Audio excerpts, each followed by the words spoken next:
beaches, bustling markets and a UNESCO-recognised geopark. Qeshm Island was popular with tourists and now also the military, which when you look at its location inside the Strait of Hormuz is understandable. For Iran, it's a forward position. For the US, a potential launch pad for attacks. The Strait of Hormuz accounts for around a fifth of the world's oil and liquid natural gas, and that's not the only thing. Fertilizer prices have risen close to their 2022 peaks.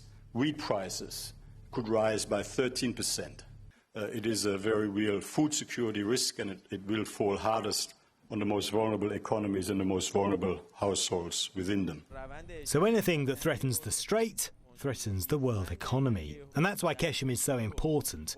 It's large, close to the Iranian mainland and positioned near shipping routes. Open source analysts say Iran has used it as part of a wider anti-access network with radar, drones, missile batteries, fast attack boats and command sites designed to monitor, intimidate or interrupt traffic through the strait. There are even reports of underground facilities and so-called missile cities.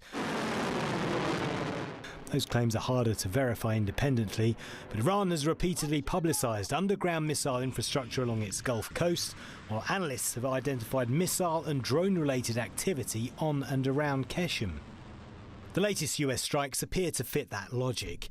US Central Command CENTCOM says American forces struck Iranian radar and drone bases on the island after what it called aggressive Iranian attacks. But Tehran says the US is escalating the war and threatening regional security. It retaliated with strikes here in Bahrain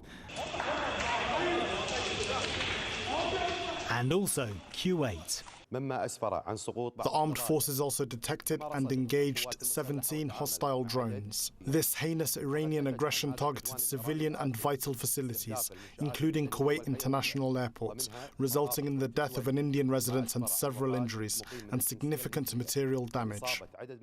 The bigger picture is control of the strait. Iran is reportedly checking ships, routes and permissions through the strait, with the IRGC playing a central role. Ship owners describe a dangerous, uncertain passage, sometimes involving inspections, delays and armed escorts, which means Qeshm is not just a military position, it's part of the pressure system around the waterway. It's where geography, energy and military power collide. For Iran, it turns the Strait of Hormuz into leverage. For the US, hitting the island is a way to weaken Iran's ability to disrupt one of the world's most important energy corridors. And for everyone else, the danger is that a fight over one island becomes a crisis for global shipping, oil and gas. Paul Hawkins, TRT World.